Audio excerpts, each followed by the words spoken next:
Genesis 11. The whole earth was of one language and of one speech. It happened as they traveled east that they found a plain in the land of Shinar, and they lived there. They said to one another, "Come, let's make bricks and burn them thoroughly." They had brick for stone, and they used tar for mortar. They said, "Come, let's build ourselves a city, and a tower whose top reaches to the sky. And let's make ourselves a name, lest we be scattered abroad on the surface of the whole earth." Yahweh came down to see the city and the tower, which the children of men built. Yahweh said, "Behold, they are one people, and they have all one language, and this is what they begin to do. Now nothing will be withheld from them, which they intend to do. Come, let's go down, and there confuse their language, that they may not understand one another's speech." So Yahweh scattered them abroad from there on the surface of all the earth. They stopped building the city.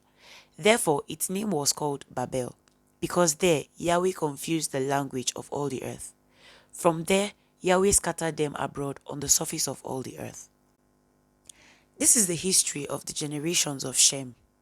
Shem was 100 years old and became the father of Arpachshad 2 years after the flood. Shem lived 500 years after he became the father of Arpachshad and became the father of sons and daughters. Arpachshad lived 35 years and became the father of Shelah. Arpachshad lived 403 years after he became the father of Shelah and became the father of sons and daughters. Shelah lived 30 years and became the father of Eber. And Shelah lived 403 years after he became the father of Eber and became the father of sons and daughters. Eber lived 34 years and became the father of Peleg.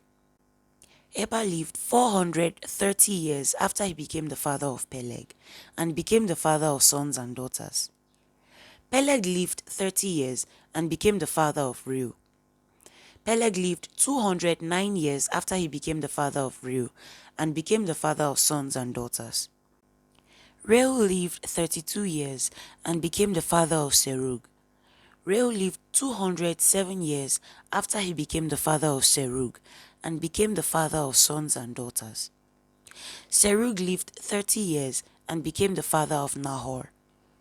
Serug lived 200 years after he became the father of Nahor and became the father of sons and daughters.